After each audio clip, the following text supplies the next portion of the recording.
Cours D minéralogie pour débutants pour Alicia Christina Carlson. Origine des minéraux.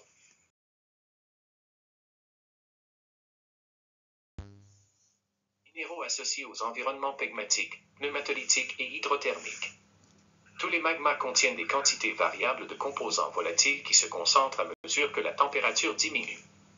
La figure prochaine montre un diagramme des positions spatiales des dépôts endogènes, formés au-dedans de la croûte terrestre, associés aux intrusions granitiques.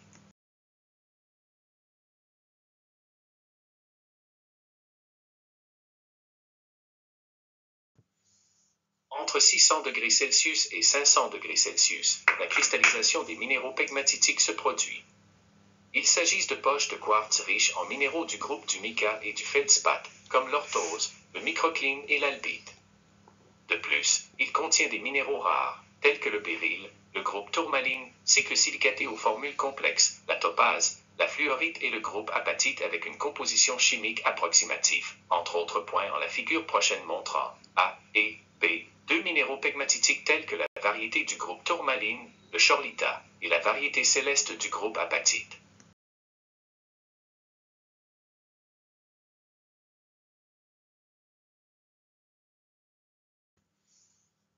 Cette cristallisation massive provoque une concentration d'eau et de substances volatiles, générant une solution aqueuse à haute température et pression.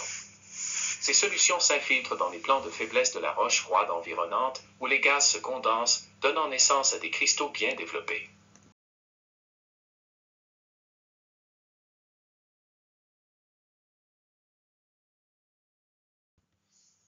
Dans ces processus, appelés pneumatolytiques, règne une pression élevée.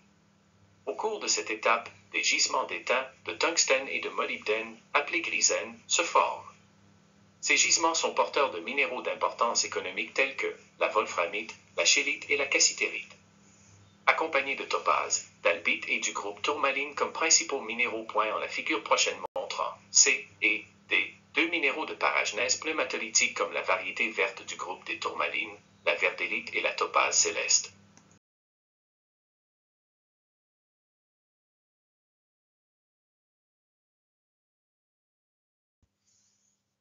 Les fluides résiduels de ce type de réservoir ont été enrichis en eau et la décompression est prioritaire. En envahissant les plans de faiblesse des roches environnantes, ils génèrent ce que l'on appelle des veines hydrothermales. On y trouvera des sulfures et des sulfosels cristallisés, principalement. Par exemple, la pyrite, la chalcopyrite, la blinde, la galène, l'énargite, l'argentite, le cinabre l'argent, l'or et bien d'autres.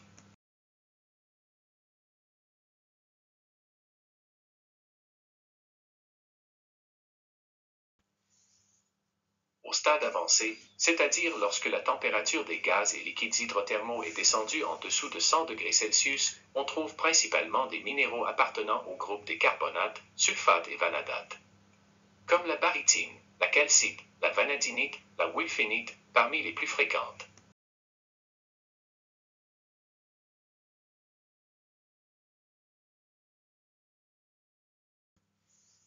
Minéraux associés aux environnements tactiques, skarn.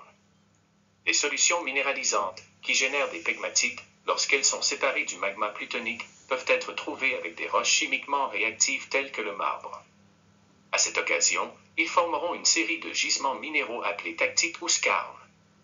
Ces concentrations minérales se retrouvent au contact entre les roches plutoniques et la roche réactive.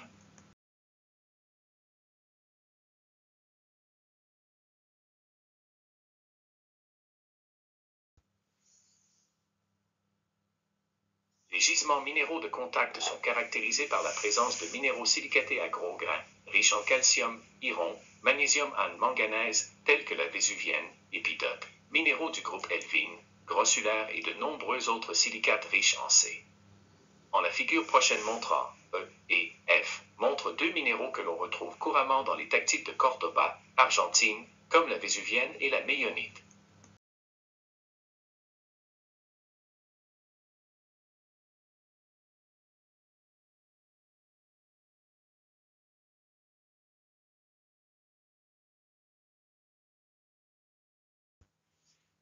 Chers étudiants, si vous avez aimé la vidéo, abonnez-vous à ma chaîne et likez-moi. Bientôt le livre est édité en papier et e-book sur Amazon.